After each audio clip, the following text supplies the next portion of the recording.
Bonjour tout le monde, merci d'être présent aujourd'hui. Je suis Manoj Vakji, je suis le président de la Fondation Ressources et Nature et nous avons le plaisir de vous inviter aujourd'hui pour faire un lancement. Donc on va lancer un appel à financement, à projet, pour le plus gros fonds mondial pour la protection de la biodiversité, ça s'appelle le CEPF, donc le Critical Ecosystem Partnership Fund. Donc laissez-moi vous présenter un petit peu Forena. Donc la Fondation Ressources et Nature a été créée en 2008. Nous avons été créés pour mener à bien des projets pour la protection de l'environnement, pour l'adaptation au changement climatique et pour la protection de la biodiversité dans le long terme.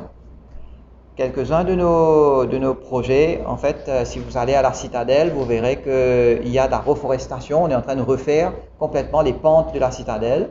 Et ben, c'est notre travail depuis 12 ans aujourd'hui. Nous enlevons toutes les plantes exotiques et nous remettons en place les plantes endémiques. Nous avons des projets, par exemple, la biocertification. Si vous entendez production bio ou légumes organiques aujourd'hui, ben c'est parce que la Fondation s'est associée avec les Nations Unies au niveau du GEF, le Global Environment Facility Small Grants Program, pour pouvoir mener à bien la sensibilisation des Mauriciens par rapport à la production bio. Il y a 12 ans, 13 ans de cela, personne ne croyait qu'on pouvait faire du bio à Maurice parce qu'il y avait la canne à sucre. Aujourd'hui, tout le monde parle bio sans aucun problème. Alors, l'idée c'est quoi? C'était d'amener des producteurs à produire du bio de manière certifiée. Si quelqu'un vous dit c'est bio, on ne peut pas savoir si c'est bio. Il faut que ce soit certifié, il faut qu'il y ait un certificat. Donc, c'est ce que nous avons mis en place. Pendant ces 12 dernières années, on a fait certifier 20 sites avec EcoCert pour pouvoir montrer qu'on pouvait faire du bio à Maurice. Et aujourd'hui, tout le monde parle bio. Donc ça, c'est un des gros projets que nous avons menés. L'éducation environnementale dans les écoles primaires. Donc on a aussi les nurseries. Vous savez, lorsqu'on fait de la reforestation, on a fait de la reforestation à Pétrin aussi, dans le parc national, avec le concours du National Parks and Conservation Service. Il faut des plantes. Et nous avons décidé, ben tiens, pourquoi ne pas créer des nurseries, des pépinières. Et on a créé une première pépinière dans la prison de Petit Verger, à Pointe-Sable. C'est comme ça qu'on a démarré, gros projet avec le concours de l'ambassade australienne. On a fait des projets d'agroforesterie avec l'ambassade d'Angleterre. On a toujours eu un partenariat avec le GEF Small Grants Program de la UNDP. Et nous avons mis en place un nursery, le premier nursery à Pointe-Sable, formé des prisonniers et des wardens pour pouvoir faire de la propagation de plantes. Aujourd'hui, on a 2 autres projets, donc au niveau de la prison des femmes de Beaubassin et la prison de Rodrigue. Alors, cela me permet de vous dire aussi que nous travaillons pas mal à Rodrigue. Nous mettons en place pas mal de projets à Rodrigue. Entre autres, le label Rodrigue qui a été mis, ça s'appelle Rodrigue naturellement, il y a une époque, à un moment donné. Et aujourd'hui, l'idée, c'est que les plantes qui vont être produites par la prison de Pointe-la-Gueule à Rodrigue, eh ben, vont être utilisées pour des projets d'agroforesterie. Ils vont être mis à disposition de la Mauritian Wildlife de Rodrigue et d'autres organisations qui sont à Rodrigue qui veulent faire de la propagation de plantes et de la plantation. Dernier projet que je voudrais bien vous parler, c'est le projet de l'agroforesterie. C'est un projet qui nous tient bien à cœur et l'idée c'est de reforester toutes les montagnes de Port-Louis. Ça brûle régulièrement, il y a des incendies réguliers. Et ben l'idée c'est quoi? C'est de protéger, il y a beaucoup d'érosion. Ce qu'on veut faire, c'est planter des plantes endémiques mais aussi des fruitiers. On propose de mettre 60 à 70% de fruitiers sur ces terres très difficiles. C'est des terres qui brûlent régulièrement, beaucoup d'érosion, beaucoup de roches. Et donc l'idée c'est de planter. On a fait un premier test à Priest Peak, c'est en haut de Cité Martiale, sur la montagne, et ça a donné des résultats probants. 1 hectare a été planté et aujourd'hui on a déjà notre projet pilote. Donc ce qui fait que dorénavant on va démarrer avec ce projet d'agroforesterie, on vous en parlera un peu plus tard. Alors, la fondation fait pas mal de choses, vous aurez l'occasion de voir, on a un site web, vous aurez l'occasion. Laissez-moi vous parler de notre équipe. Voilà, c'est une équipe dédiée. Nous avons un responsable de la communication et du public relations, Romain. On a un responsable de project management qui est Roshan Bhagwant. On a un chartered accountant. On a un coordonnateur de projet, Grégory Koenig. Donc ça c'est un peu notre équipe permanente et puis on a un certain nombre de personnes qui viennent nous donner un coup de main comme Prashantini qui est à mes côtés aujourd'hui. Le CEPF. Le CEPF, je vous le disais, c'est le plus gros fonds mondial pour la protection de la biodiversité. Ça s'appelle le Critical Ecosystem Partnership Fund et ça a été créé en l'an 2000 avec un certain nombre de partenaires important dans le monde du financement. Donc, si vous regardez un petit peu ce que le CEPF fait, c'est tout simplement protéger la biodiversité en finançant des projets et en aidant à protéger toutes les plantes qui sont en danger. Donc aujourd'hui, il y a plus d'1 millier de plantes qui ont été mises en protection grâce au projet de CEPF. Le CEPF a financé un certain nombre de projets dans le monde entier. Alors laissez-moi continuer un petit peu sur cela. Donc je vous disais, c'est un fonds qui a été créé par des instances internationales. Donc c'est que vous avez l'Union européenne, vous avez l'AFD, l'Agence française de développement, vous avez la Banque mondiale, vous avez le GEF qui est un programme des Nations Unies, le Global Environment Facility. Vous avez le gouvernement du Japon et vous avez le Conservation International. Ce sont ces instances qui ont mis de l'argent. Au départ, chacun mettait 25 millions de dollars et aujourd'hui, ça augmente d'année en année depuis l'an 2000 pour pouvoir créer le CEPF. Le CEPF donne régulièrement de l'argent à des différentes régions du monde. Et ils ont créé ce qu'on appelle la région Océan Indien. Cette région Océan Indien s'appelle Madagascar et les îles de l'Océan Indien. On a la possibilité, on a eu l'occasion au Forena de faire partie d'un consortium qui a été mené par le IUCN de la Hollande pour représenter CEPF dans la région Océan Indien. Donc ce consortium a été créé par le IUCN de la Hollande, plus une association FJKM de Madagascar, une autre association des Seychelles qui s'appelle C4 Seychelles, et une organisation des Comores qui s'appelle ID Comores. Donc ce qui se passe, c'est que toutes ces organisations vont représenter chacune leur pays. Et Forena va être le représentant pour l'île Maurice. Mais l'île Maurice et Rodrigue, donc pour la République de Maurice. Alors, il y a un certain nombre de zones prioritaires qui vont être financées. Donc, ces zones ont été identifiées par le CEPF et aujourd'hui, nous allons lancer l'appel à projet dans ces zones prioritaires. Si vous regardez un petit peu, il y a le plateau central. Vous allez avoir cette partie. Vous allez avoir la chaîne de montagnes qu'on appelle les montagnes bambou dans l'est de l'île. Vous avez le parc national de Maurice. Vous avez le Morne. Vous avez aussi tout autour de la montagne de Corps-de-Garde, ainsi que Plaine des Roches à Bradeau, qui est le deuxième parc national de Maurice. Et puis nous avons aussi Rodrigue, qui n'est pas mis de côté. Donc pour Rodrigue, vous avez un certain nombre de zones qui ont été identifiées aussi, entre autres la Grande Montagne à Rodrigue. Mais nous avons aussi les îlots du sud de Maurice. Donc par exemple, l'îlot Zécret font partie des zones prioritaires pour notre pays. Qu'est-ce que nous faisons aujourd'hui? Nous faisons un appel, donc on est en train de lancer l'appel à projet pour ces zones prioritaires, pour pas seulement des ONG. L'avantage et la spécificité de CEPF, c'est que CEPF finance toutes les organisations qui sont non gouvernementales. C'est-à-dire, à part le gouvernement, si vous êtes une ONG, si vous êtes une coopérative, si vous êtes un membre du secteur privé, si vous êtes une université, le CEPF peut financer.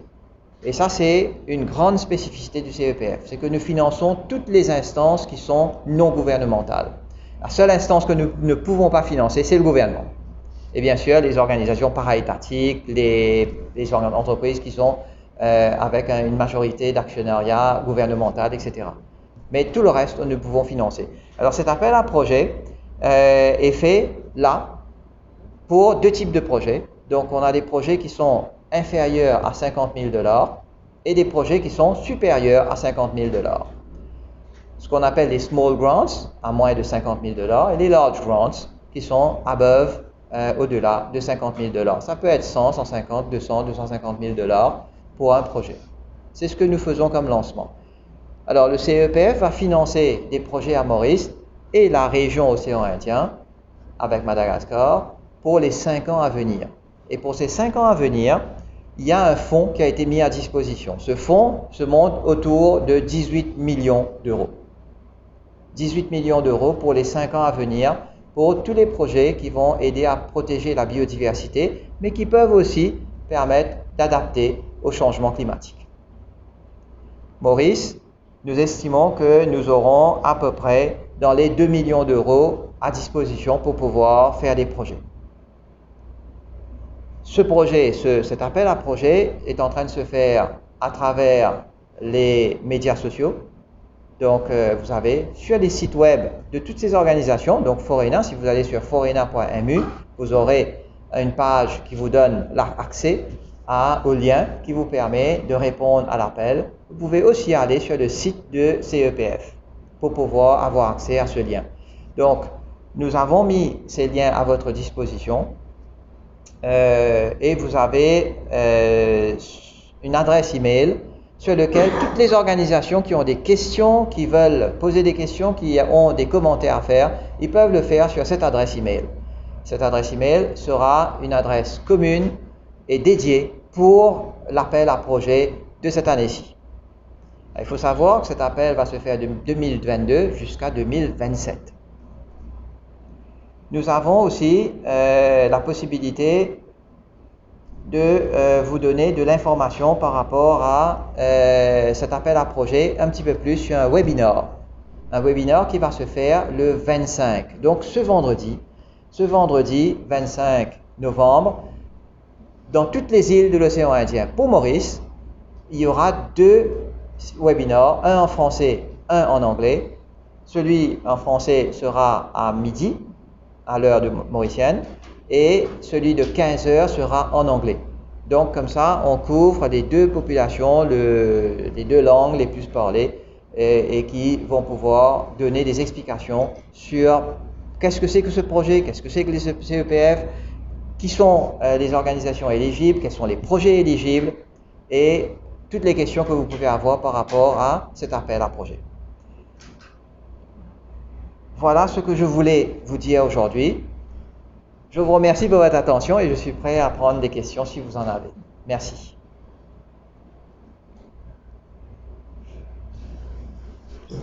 Quelles sont les raisons que vous avez choisies justement pour ces îlots, ces parties, ces zones? En fait, le CEPF essaie de financer les endroits qui sont les plus affectés au niveau de la biodiversité. C'est là où il y a le plus de perte de biodiversité. Par exemple, il y a plus de plantes qui meurent ou plus d'animaux qui sont perdus. Et il y a une équipe qui a été mise en place par le CEPF pour la région océan Indien pour faire une étude. Donc ça a été fait sur l'année dernière.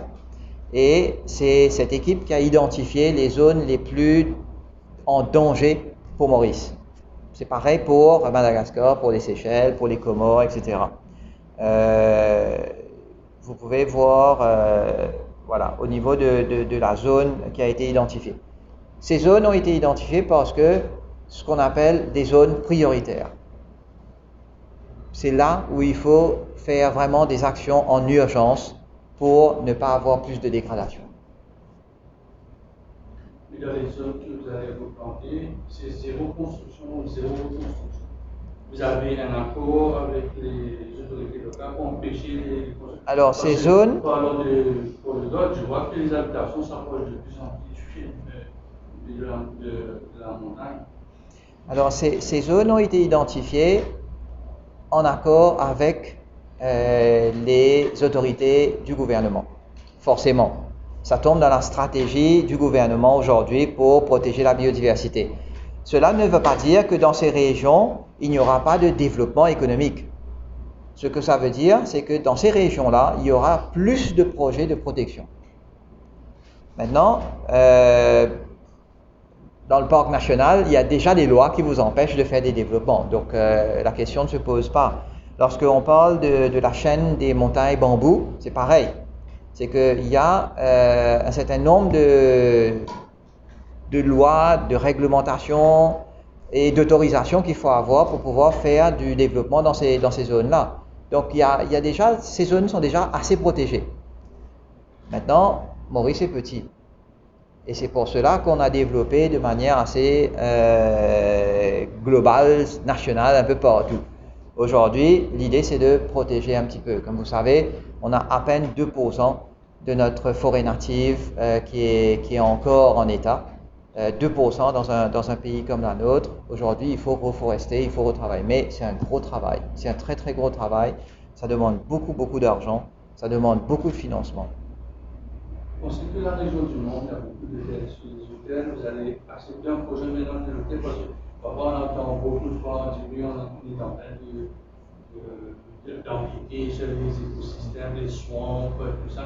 Est-ce que les ONG qui vont être dans la région du monde, je ne vais pas citer les hôtels, ils devront travailler avec ces hôtels-là parce qu'on sait qu'il y a un hôtel qui va développer dans le monde, il y a des expansions aussi. Est-ce que ces projets qui vont être dans la région du monde, vous aurez une attention particulière là-dessus? Alors, n'oubliez pas que nous allons financer les projets. Nous n'allons pas contrôler cela. Nous allons choisir des projets qui sont éligibles par rapport aux critères du CEPF et c'est ce que nous allons faire. Par contre, ce que nous encourageons, c'est qu'il y ait des projets avec plusieurs partenaires. Donc, plus il y a de partenaires, plus vous êtes sûr qu'un projet va réussir. Plus un projet a une seule entité qui amène, ça peut ne pas réussir nécessairement. Sauf si vous êtes des grosses ONG ou des grosses organisations qui ont la capacité de mener à bien un projet d'envergure. Comme je vous disais, le CEPF va financer le secteur privé aussi bien que des ONG, que des instances universitaires, etc. Donc si demain il y a une entité privée, soit un hôtel ou autre, qui fait une demande et que le projet est accepté, pourquoi pas? Au contraire, c'est encouragé. Ceci dit, il y aura des critères, il y aura ce qu'on appelle un steering committee local qui va être mis en place pour pouvoir faire un premier tri. Et puis il y aura un comité régional, puisque c'est un consortium régional qui a été créé, ce qu'on appelle le Regional Implementation Team, le RIT, qui est formé de ces entités ID, C4, FJKM, IUCN et Forena. Et puis, la décision finale, donc la décision sera validée par CEPF, donc au niveau mondial. On espère que ça va prendre le minimum de temps possible, mais je pense que si vous regardez, nous avons mis un deadline donc, pour cet appel à projet. Si vous regardez un petit peu sur les dates, voilà. Pour les large grants, d'ici le 23 décembre, ceux qui ont des intérêts à amener des projets devront manifester leur intérêt et proposer un projet. Et pour les small grants, ce sera le 2 février de l'année prochaine. D'ici avril ou mai, on pense pouvoir prendre une décision. Ce qui fait qu'on va essayer de lancer et de donner le financement le plus rapidement possible, probablement dans le premier semestre 2023. C'est quoi là? Non. Ou tous les ans, ils pourront revenir. Exactement.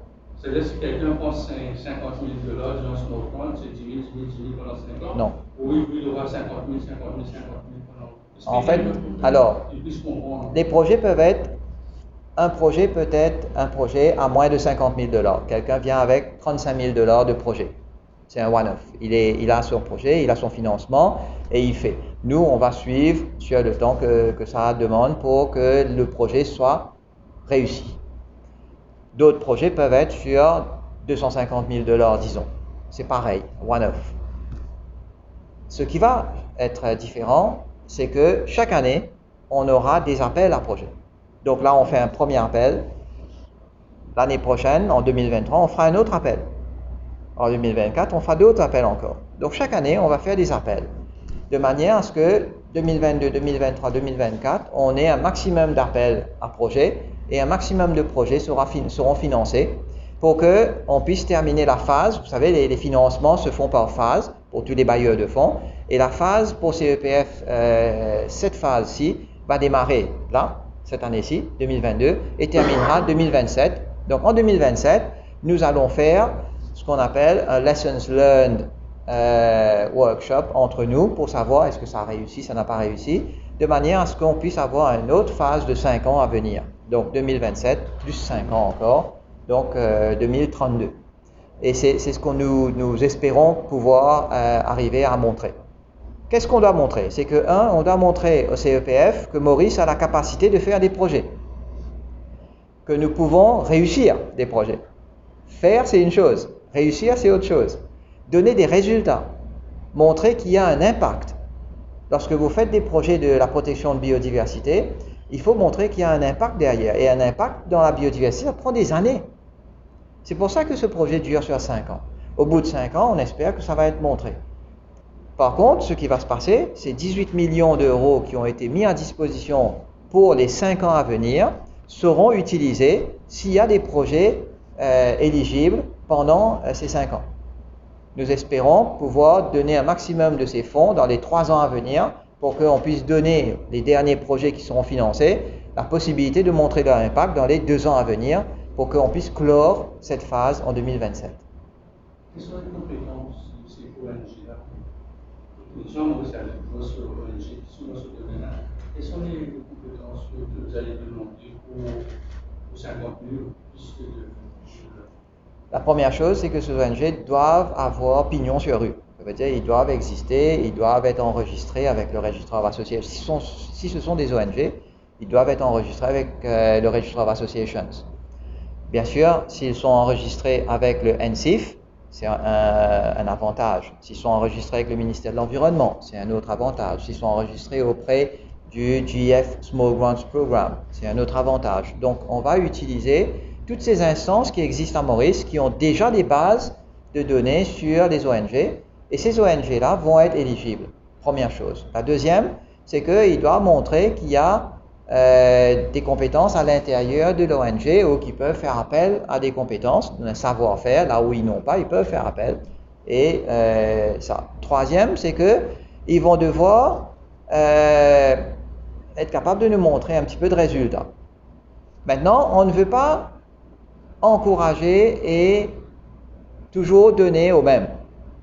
Donc ce projet a pour vocation d'aider aussi des ONG qui n'ont pas nécessairement beaucoup d'années d'existence, mais qui ont des beaux projets et qui peuvent nous convaincre, qui peuvent réussir. Donc notre travail va être ce qu'on appelle faire de la montée en puissance, ce qu'on appelle empowerment of the civil society. C'est ça un autre but de notre financement. Notre financement, c'est pas seulement de faire des projets ou de financer des projets pour la protection de la biodiversité, mais c'est aussi d'augmenter les compétences des organisations à Maurice. Donc on pourra financer des projets pour pouvoir aider des ONG à avoir plus de capacité à répondre à des appels, pouvoir mener à bien des projets et pouvoir avoir ou donner envie à des jeunes de rentrer et de faire des projets à Maurice pour la protection de la biodiversité. Donc c'est un élément important du financement du CEPF, c'est cette partie de Empowerment of Civil Society. La recherche aussi et les initiatives de CERNIA aussi. Alors, peut-être juste pour finir, un dernier point.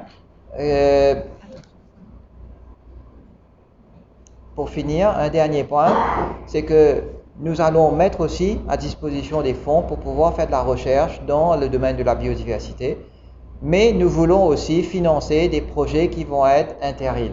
au niveau régional.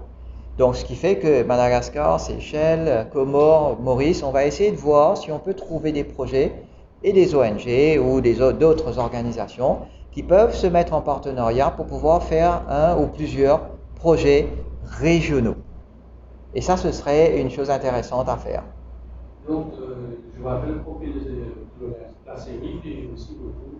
On rappelle National Geographic aussi, Oui. beaucoup à Madagascar. Parce que ces organisations-là qui ont un petit côté international peuvent, ici à Maurice, faire participer à cet appel à projet. Tout à fait.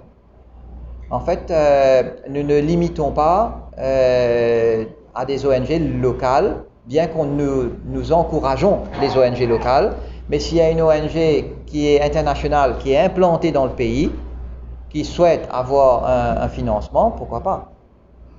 Mais ceci dit, nous voulons vraiment consolider la compétence locale à travers ces financements. Les projets qu'on va accélérer sont seulement pour les zones prioritaires. Pour ce premier appel. Pour ce premier appel, oui. Le premier appel qu'on fait maintenant, là, en ce moment, ça va être seulement pour les zones prioritaires. Par contre, l'année prochaine, lorsqu'on fera un autre appel, ce sera beaucoup plus élargi. Ça, nous aurons l'occasion de vous en parler un petit peu plus longtemps. Et vous dites, comment est-ce qu'on va choisir ces projets? Ben, ce sont les ONG, le secteur privé, enfin tous ceux qui vont venir proposer leur projet, ils vont devoir remplir une fiche. Donc c'est là l'intérêt d'avoir ce site, que ce soit sur forena.mu, que ce soit au niveau du CEPF. Vous allez sur nos sites, vous allez avoir accès à un lien. Ce lien vous amène sur des documents nécessaires. Donc vous avez une série de documents que vous devez montrer et des formulaires à remplir. À partir de là, vous devez nous prouver que vos projets sont choisis ou peuvent être choisis mieux que d'autres. C'est un appel à projet compétitif. Donc, on ne peut pas tout financer. On choisira les projets les plus percutants, qui peuvent montrer plus d'impact et qui ont la capacité d'amener la majorité de gens à disposition et de faire bénéficier la population en général. Ces projets ne sont pas juste pour faire de la protection de la biodiversité, pour conserver les plantes et les animaux. C'est aussi ce sont des projets qui peuvent bénéficier à la population en général. Donc il y a plusieurs critères. Ces critères sont bien clairs dans l'appel à projet. Sur le site du CEPF aussi, il y a des critères d'éligibilité. Voilà, ouais. Vous avez, comme je vous dis, sur le site de CEPF, vous avez ces critères d'éligibilité. On ne peut qu'encourager tous ceux qui sont intéressés à répondre à cet appel à projet, d'aller sur le site du CEPF pour pouvoir être clair et sûr qu'ils sont éligibles. Parce que s'ils ne sont pas éligibles et ils répondent, on va les éliminer définitivement. C'est vrai qu'il y a Alors, je vous rappelle que vendredi 25, nous allons voir ce webinaire à midi en français, à 15h en anglais, pour pouvoir avoir beaucoup plus d'informations et avoir plus de clarifications sur cet appel à projet pour cette nouvelle phase de financement du CEPF.